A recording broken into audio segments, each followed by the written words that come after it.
देशातल्या पहिल्या भारतीय सर्जनशीलता तंत्रज्ञान संस्था परिसराचं माहिती आणि प्रसारण मंत्री आणि मुख्यमंत्र्यांच्या हस्ते मुंबईत उद्घाटन। 18 प्रकारच्या अभ्यासक्रमांना होणार सुरुवात।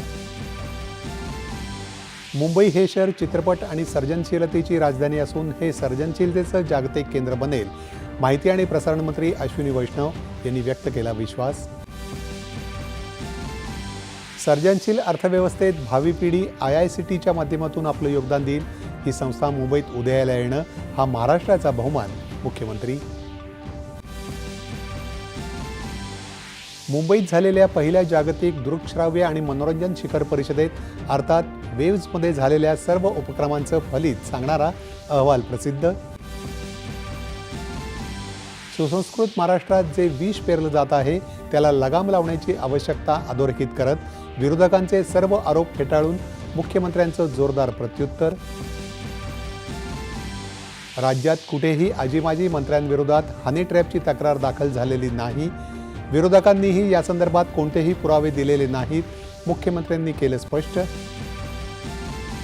हाणामारीच्या प्रकरणामुळे विधिमंडळाची मोठी बदनामी, नियंत्रण ठेवण्यासाठी संसदेतील नीतिमूल्य समितीच्या धर्तीवर समिती स्थापन करणार विधानसभा अध्यक्ष।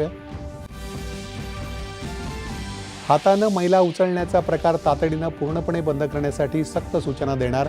सफाई कामगारांना घरं देण्याबाबत सरकार सकारात्मक, अजित पवार यांची विधानसभेत ग्वाही।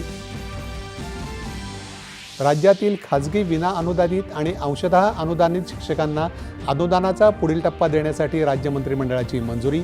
शिक्षण मंत्री दादा भुसे यांची सभेत माहिती।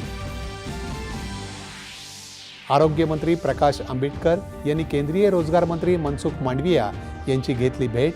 केंद्रीय आरोग्य सेवा योजनेच्या दरांमध्ये सुधारणा करण्याचं मांडविया यांचं आश्वासन। रालोआ सरकारनं सुडाचं राजकारण संपुष्टात आणत बिहारला विकासाच्या मार्गावर नेलं। बिहारमध्ये विविध विकास कामांच्या लोकार्पणानंतर पंतप्रधानांचं प्रतिपादन।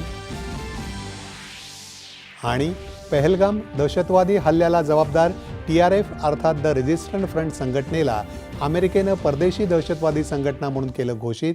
भारताकडून स्वागत।